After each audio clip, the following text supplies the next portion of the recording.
Thank you all for being here. Thank you, Emily. This is as warm a community as you'll find anywhere. And you, Carol, are just such a terrific addition as the leader of this university. We so appreciate, I mean, many of you know this, but she ran Smith College for 11 years, very successfully. She had been executive vice chancellor and provost here at Berkeley. She came back. I believe part of your role was running our Center for Studies in Higher Education here, but she did not intend to take on another very big leadership role. No, I didn't. And we needed you, and you stepped up, and it is just so appreciated. So let me start there with the question of where would you say you forged your leadership style or approach to leadership? Oh, in many places. I don't think anyone who's a leader just learns it in one place or learns it as classroom knowledge. I learned an enormous amount at Smith because I realized at Smith something I never realized really at Berkeley, how when you are the leader of a community, you're the chief storyteller. That's great. You are the person who represents the institution, not in yourself so much, but through what you say, enable people to imagine being part of this community and this institution. I love that. Well, the storytelling notion, I mean, some of you might not know this, but we now have classes on storytelling. It has really become such a fundamental part of the toolkit of what we do here, right? What is the narrative, whether you're going into a capital campaign or you're doing the strategic planning that you're doing? How about one more? When you think about sort of, you have so many strengths, superpowers as a leader. Is there one that jumps out that you sort of feel like is a particular strength in? That's such an interesting question. I think listening is really key. I don't think anybody leads alone. You lead in that you can energize teams, groups, and in order to do that, you have to be able to listen really well and then reflect back what you're hearing. Another really important thing is being able to synthesize, to hear. Yeah. Often a very, very complex set of perceptions, facts, and then be able to synthesize them into a course of action. And of course, you were on our faculty in the English department for decades, so that must square pretty well with your intellectual predilection. That's right. I never thought being a professor of English was particularly relevant to being a leader, but one of the things that I've come to learn is that understanding narratives is absolutely critical to being a powerful leader. Yeah. When your point about listening is so important as well, right? I think, one of the things, as we talk about here, confidence without attitude. And, there is something about people who operate with attitude that is, you don't get a lot of active listeners among that group. That right? is certainly true. So if listening is important to leadership, confidence without attitude is a pretty good approach to it. Yeah. Thank you. That's right. So you've served 11 years as dean. What have you learned about yourself as a leader in these years? Well, one of the things that I started with, but I think it got even stronger, was how much I appreciate this institution. I mean, there are things in your life, lots of things in your life that are important, but there are things in your life that are just you realize just how profoundly important they are, right? I mean, one of the things I've started saying now, and I don't think I really realized it before, but I will often say to people, part of a big chunk of where my confidence comes from in the future is that there will be institutions that will outlive me by a long shot, that will still be doing very, very important work based on values that I believe in, and this is one of them, right? So I think that was one of the things, just how important the institution is, was a very big piece of that. That's really interesting. That's another one of the Haas principles, isn't it? Beyond yourself. It's that whenever you're a leader, I think it's not about you. It's about beyond yourself. It's about whatever it is that is the cause, the purpose, the organization that you're leading. Well, I think, people can tell. Sometimes we use the phrase officers eat last, or, and we know that there are lots of very successful officers eat first people, but you certainly know who you're working with when you're around them. And I think for most people, real trust and followership comes from the sorts of people that, when the going gets rough, you think they might actually be doing the math on the basis of the larger organization rather than just on the basis of themselves. And then just one last comment on that, is that I think, when ego gets the better of a leader, everyone notices. Yes, that's absolutely right. So what are you going to miss about being the Haas Dean?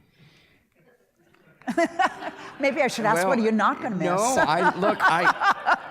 No, I think virtually everybody in this room, and you included, Carol, knows how much energy I have found in this role. It has just been the job of a lifetime for me, and so there's no question about that. Somebody told me, I hear you talked about storytelling. Somebody conveys a story to me that is just, heartwarming, 3 times a day, right? And I try to communicate those back because that's part of my job. I mentioned this idea of Margot Alexander saying to me, "You're the chief purpose officer." That, the storytelling is an important part of the toolkit for being a chief purpose officer. So I'm going to miss, though, being at kind of the center of a vast information network and story network. I'm going to miss that a lot, and I'm also going to miss the passion that people care a lot around here. I mean, they really care for this place, right? And I'm going back to the faculty, as most of you know, and I'll be teaching and so forth. But as a faculty member, you don't see how much people care. You don't see the breadth of it. You see slices of it, but you don't see the full width of it. Yeah. So I've often been struck in really big, complex communities like this, that leadership is really energizing the community itself, that you can't do very much as a leader unless you get other people not only to ride on the train that you're on, but to feel it's your train, their train. Well, and that is fundamental, and it does need to be that, doesn't it? I mean, on that very point, when you think about your role as a leader at Smith or here, and kind of the direction-setting piece, right? It's hard to think of a leader that isn't setting direction. Not that you walk out of your office and say, "Here's the direction," right? Because you need the buy-in and the commitment. But when you think about direction setting or setting priorities for Smith or Berkeley, can you talk a little bit about how you've thought about direction setting? It sounds like you've already hinted at it, right? Getting people involved so that they're bought into the ideas. Yeah, but I think of direction setting as so situational that you really have to have an understanding of what the needs of the organization are right here and now. Yeah. So, for example, when I came in as chancellor at Berkeley, I realized the community was somewhat fractured, and that there really had to be a new emphasis on community, on a kind of institutional spirit that people seem to have a more tenuous hold on. I realized that the student experience was something that needed a lot of attention. I realized that diversity was something that needed a lot of attention, and of course, building a new financial model. So I think direction setting starts from diagnosing what's happening in the world around you, and also trying to understand the historical moment of the institution, and trying to figure out goals that are particular to a time and a place and an institution. What about you? I mean, you've been thinking a lot about strategic planning. You're the co-chair of our steering group for the current strategic plan. You obviously set the direction for the Haas School. How do you think about direction setting? Well, I think we're very lined up in what you just said. I think one of the things on the culture front, those defining principles, as people have said many times, were here 20 or 30 years ago, though they hadn't been codified, right? So I think that was a very situational environment. You come in, you start. I'd had a few experiences in my professional life where I'd seen what intentionality about culture looked like. I had never seen that or apprehended it as a faculty member in my prior life. But then you come into a situation, you realize, wow, really strong culture, really quite unique in so many ways, and yet not very intentional, not codified, not driven through admissions, not driven into our relationships with recruiters. We're not, it's sort of like, what would it look like to compete on culture, to compete on something that is at the same time giving us so much meaning, right? That was really interesting to me. Yeah, one of the things that I found fascinating, I've heard you say it, and it was also in the video, is and people wouldn't think Goldman Sachs and Berkeley are a lot alike if you just, you know, told and them they're that. not, and they're not, and they're not. And yet, this insight from what you said came from being at Goldman, and I found much the same in my career. Smith and Berkeley are not a lot alike, but being in a different place sometimes gives you just much more perception about the place that you come from. It's wonderfully put, because it's exactly like that, right? The content of the culture really is fundamentally different. But when somebody shows you what intentionality around culture looks like, and you realize, not only have we not done it, but part of the opportunity was we didn't see any business school that was being as intentional about culture as the great companies are. And that was an aha. That was kind of an opportunity. Really, it's like, really let's walk through that door, because we have this big latent asset in this uncodified culture, and no dean out there that was talking very much in a differentiated way about principles and values and what we stand for as a school. And so that was a super situational environment. Can we let's stick, I'd love to hear more, and I think they would love to hear more about how you're thinking about this campus-wide strategic planning process, right? And you and I have worked together on this, and I appreciate the opportunity to work on it because it's been fascinating.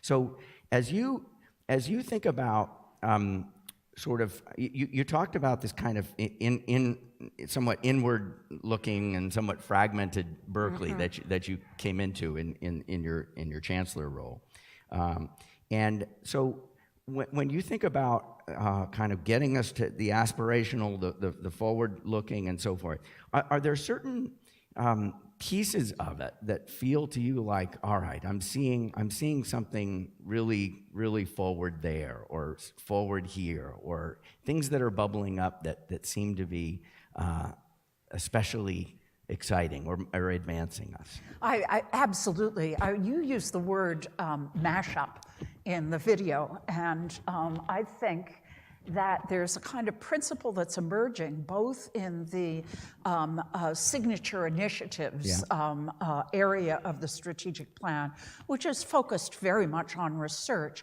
but also in the curricular part of the plan that's saying Berkeley's strength is a kind of mashup.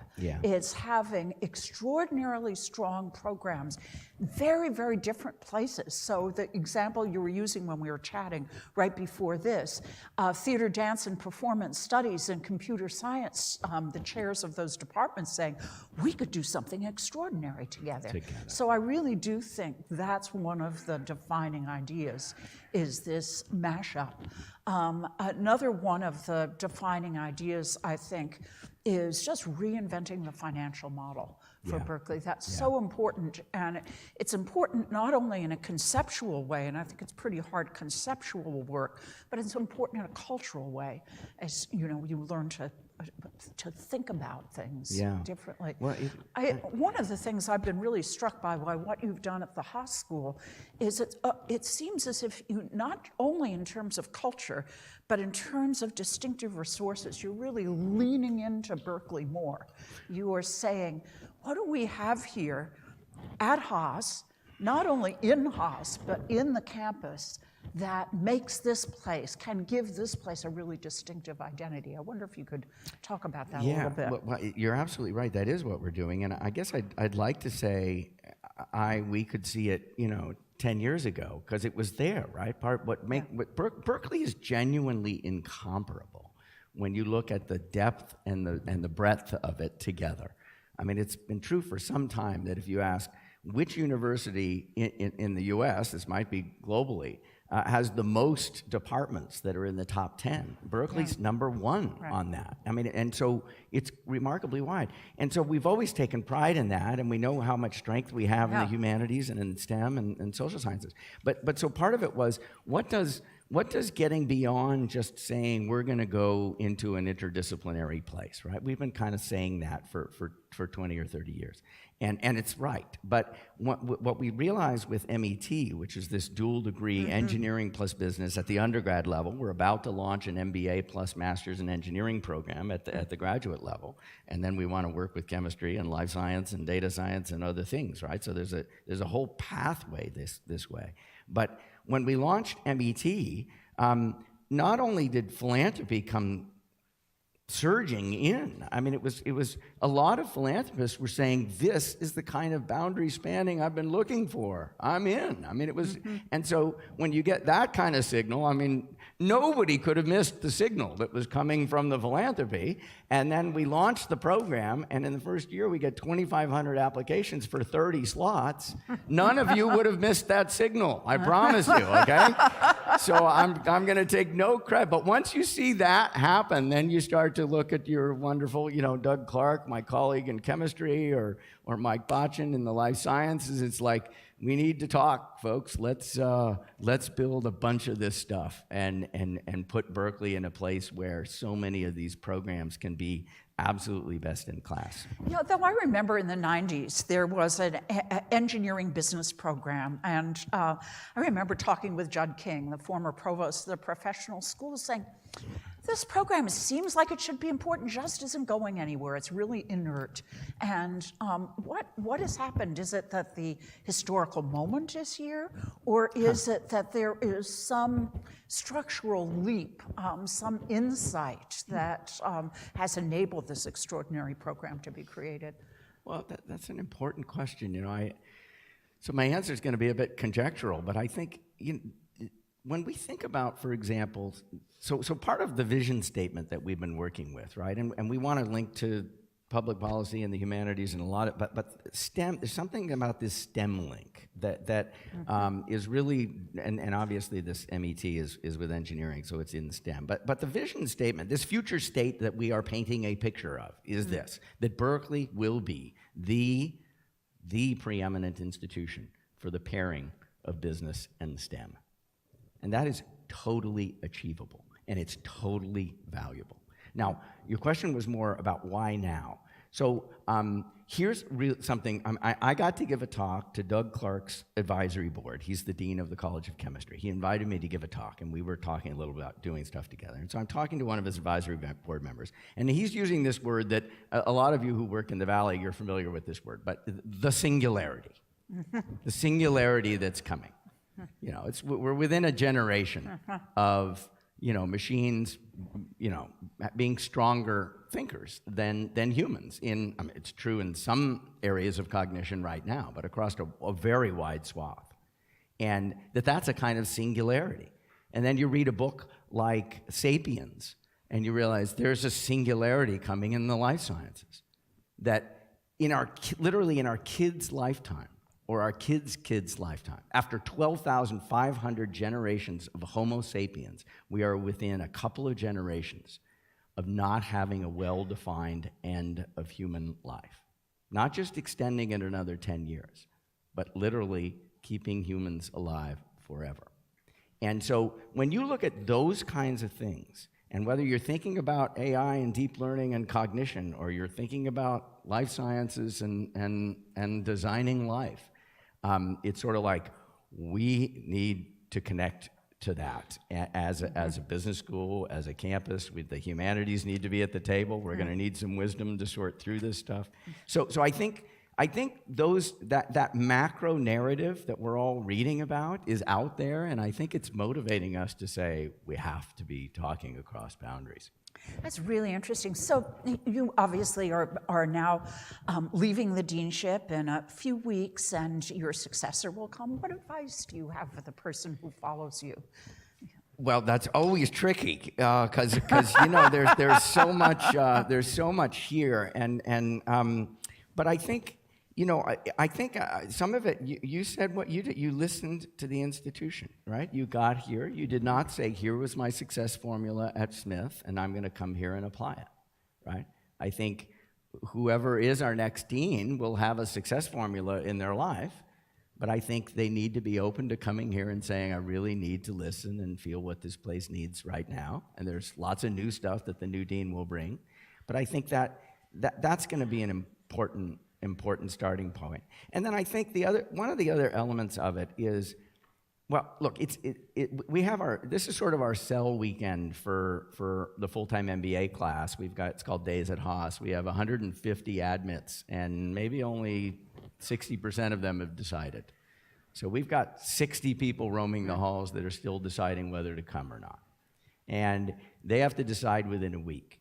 And so you're talking to people, and one of the things that is kind of impossible to know, as I mentioned, we drove that culture, those defining principles through every bit of our admissions process, and we don't compromise at all. But you need somebody to come here at Days at Haas and realize this is real. They aren't kidding.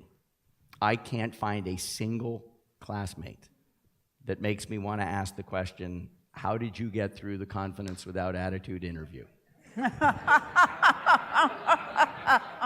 And that's not their experience at other schools. So because we know the next dean is going to be not of this community, it's going to be really important for that next person, I think, to get some sense for that. These are principles to lead by.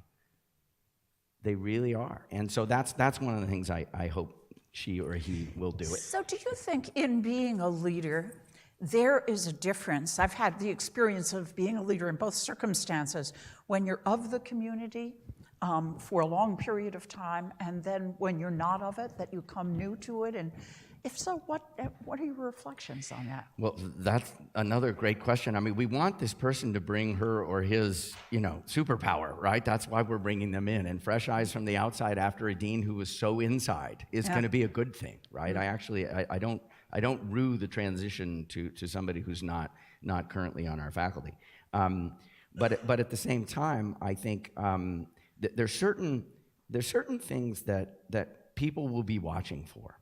And people talk about your first 60 days successful. It's sort of like there are a lot of signals that you want to make sure you send in the right way in your first 60 days if you're coming from the outside. And I'm confident the next person will, but I think people will be watching very closely. I think we have to turn to question and answer, and thank you very much for your thoughts and questions, Carol. But we have time for I know we got heavy pacing on this day, so we have 3 questions, and we are doing the Facebook Live, so if you can use one of those microphones, but we'll have time for 3 questions. Who's gonna jump in the fray first, please?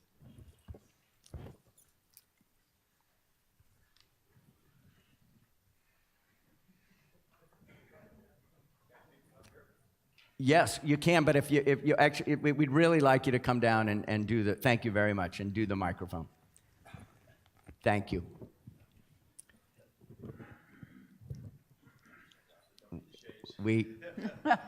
Thank you. I appreciate some of the conversation on strategy and mashup and all those kinds of things. And a lot of times change starts from the top and it goes out, but a lot of times it also trickles off the next vice president down the line.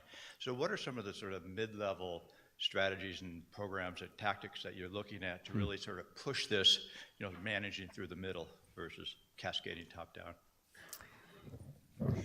You have to use a lot of shoe leather, getting out into the organization and get people at the mid-level to really understand both the benefits of the change and to get to understand what they're doing in a new way. Again, it's in a very large, complex organization like this one is.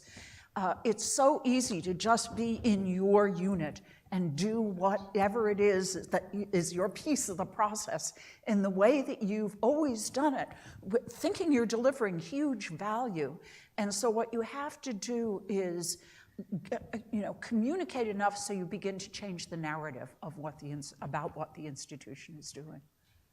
And I can't imagine a chancellor that's going to be better or is better at changing the narrative than our famous English professor sitting next to me, right? This is it. Please, thank you. Hi, I'm John McMahon, class of 1973. Full-time MBA. I think I'm the only one here from 73, by the way. And I think since this is a reunion year for, 3s and 8s and 3s and 8s, right? Yeah. So I That's signed right. up. I signed up for the whole thing. Wow, we'll do the social, and I'll see people I haven't seen. I got a letter back from Sue, or emails from Sue. She says, "Mr. McMahon, we're so happy that you're going to be here, and blah, blah, blah, but I feel I really need to tell you, you're the only member of 73." I said, "Okay, man, I'll be here for this, but forget about the social." Okay. So here's my question. Okay, so I'm 73, and I'm a startup junkie. I've been doing startups since 1981. Please, God, I'm on startup number 10. This should be number last, and by the way, I'm recruiting. So one of the things I've learned along the way, painfully, is that the riskiest element in, especially a startup, is the human element, okay? And by that I mean, when you hire a new person, and it's whether you're the employee or the employer. In fact, it's any human relationship if you're going to get married. What you know about a person on day one, you're interviewing them, you're looking at their resume and blah, blah, blah, studying their references, and you make the decision, okay, I'm going to hire her. Okay, or Susie says, okay, I'm going to go to work for that company. Great. 90 days later, you look back and you say, how much did I know about that company or that employee 90 days ago versus what I know now? And the answer is nothing. Virtually, relatively nothing. So my question, and therefore, I said, that's the most frightening element of a business, okay? And the name of the game in a startup entrepreneurs are very risk-averse people, okay? And you got to minimize the risk. And so that's the biggest risk is the human element. So you want to minimize it, and what do? You promote from within. You take somebody you already know, and you push them up, push them up, push them up, push them up. So okay? the question, we got to get to the question. Sorry, so the question is, I'm sorry, how are you going to deal with that problem bringing in a new dean?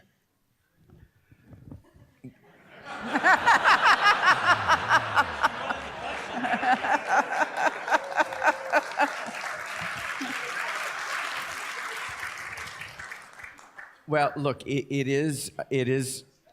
There are things that will be an advantage for this person coming from the outside. I mean, you mentioned this experience I had at Goldman Sachs. I was still from Berkeley, but if I hadn't had that experience, there's no way I would have started thinking about a culture strategy quite that way. So I'm convinced we need to find out pretty quickly what she or he has got that is a superpower, right? Here's a vision, here's an idea. Let's run with that because it's new to us, right? And we need to think about whether we could develop that. But I think part also is we've been putting together a lot of onboarding kinds of materials that sort of like, all right, this is a DNA document. This is something that'll give you a sense for what we're really about. And we're trying to curate a set of items and people to talk to that can make that transition as smooth as possible. But the question's a good one. Now, one of the things I will say is that Berkeley has a very, very transparent dean search process.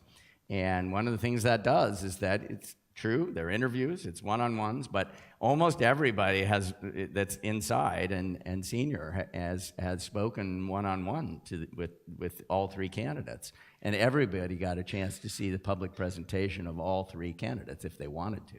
So that's a lot more information than you have when you're normally making a personnel decision. A lot more voices are sending input to Carol for her decision. One last, you want to? I was just going to add, these are relatively small worlds. We know each other pretty well. And so we have access to an enormous amount of information about candidates for deanships. That's true too, at their current institutions and so forth. Please, Anne. Good to see you, Rich. I'm Ann Shu, class of '98. Yay! 20 years. I'm still short. So I have 2 degrees from Berkeley, so I love this place. I've also tried to help Rich do a few things, and through those processes, I realized that the business world is changing very fast, especially technology, where was in 20 years, for 20 years. However, universities, and maybe Berkeley in particular, does not move very fast. That's all the time we have. Thank you very much for coming.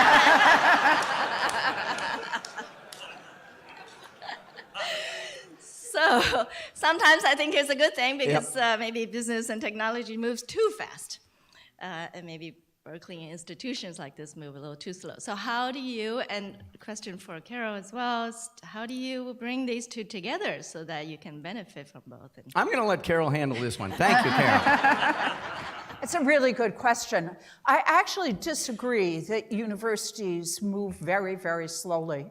I have the advantage of having spent these 11 years away from the campus at Smith, not paying a whole lot of attention to Berkeley. And when I came back, I found a really, really different institution. Let me use the example of the Haas School. The Haas School, when I left, was a very different place than the Haas School today. So changes may be less visible in the university than they are in business. But they certainly take place. I sometimes feel like Rip Van Winkle when I'm coming back. I mean, the world now in fascinating ways is very, very different at Berkeley than it was in 2000. Thank you for that. So that is all the time that we have for questions. We appreciate it. Carol, thank you very, very much for being here today. Thank you. Thank you. Thank you. Thank you. Sit down. Don't go away. Okay. So now I have a really special presentation.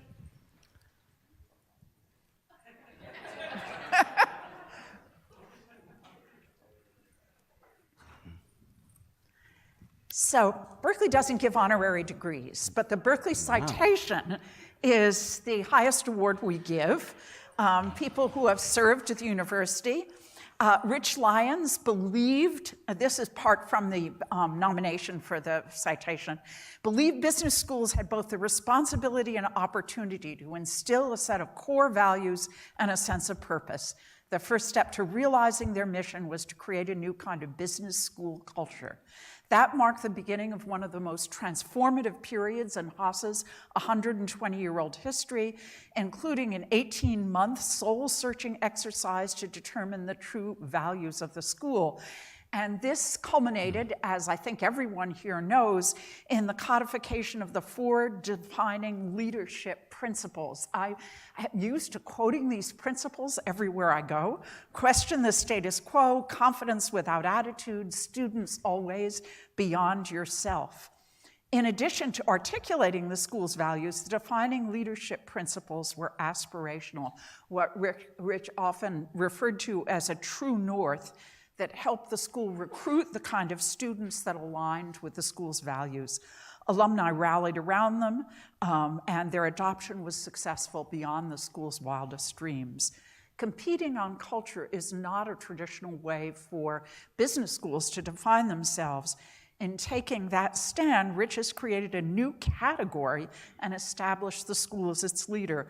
Writes Poets and Quants in its recent article on the 10 business schools to watch in 2018, Haas is the archetype for a values-driven MBA program. It's such a privilege to give you the Berkeley Citation. Thank you, Carol. Thank you. Thank you. Thank you.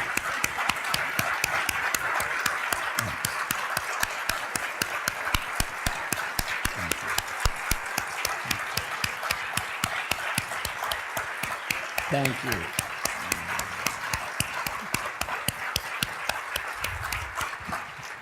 Thank you very much. Thank you, Carol. That means a great deal to me, a great, great deal. Thank you.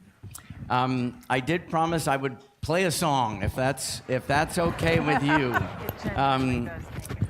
I have been talking quite a lot these last several days, and my voice is a little bit frazzled, so I'm going to need you to help me sing this song.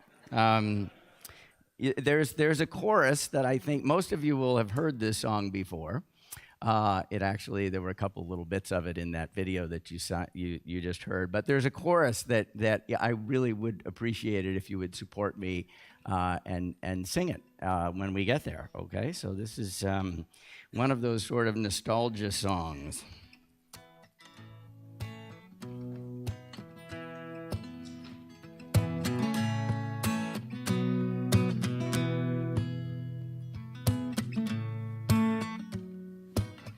Another turning point, fork stuck in the road.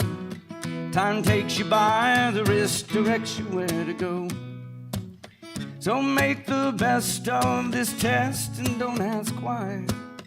It's not a question, but a lesson learned in time. It's something unpredictable. In the end, it's right. Hope you had the time of your life.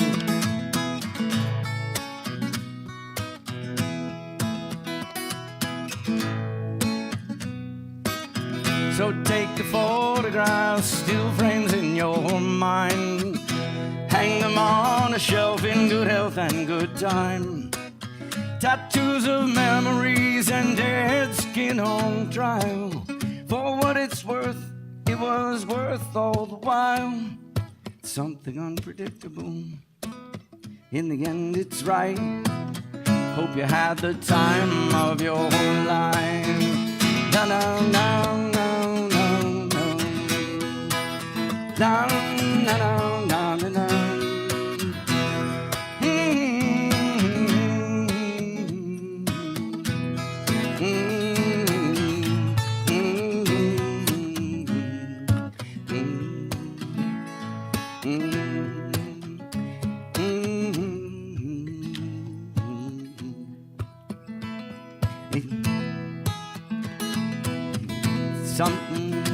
It's something unpredictable.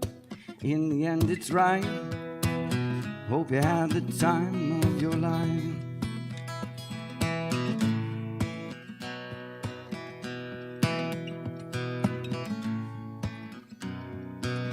Something unpredictable. In the end, it's right.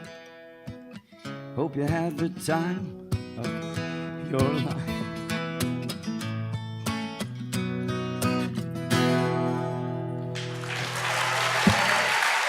Thank you.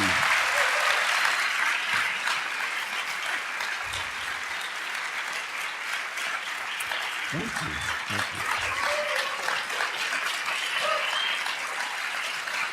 Thank you. Thanks. Thanks. Thank you. Thank you. Thanks. Thank you. Thank you.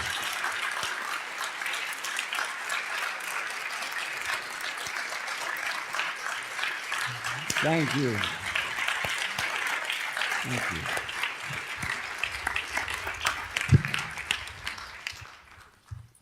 Oh, yes, I'm giving closing remarks.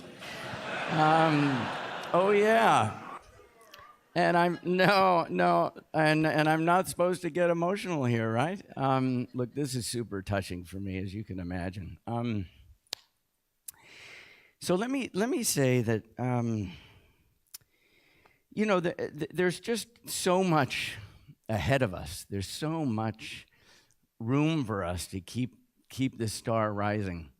That's part of what excites me so much right now. We talked about a little of that.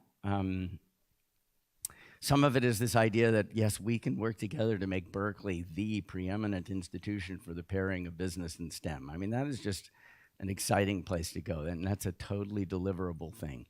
And if those sorts of singularities we talked about, if they're real, and they are real, that's going to be a really valuable type of person that we're going to be able to shape and put into this world, into this society, into this economy. So that feels really neat, because that's like the next decade is going to be super exciting on that front.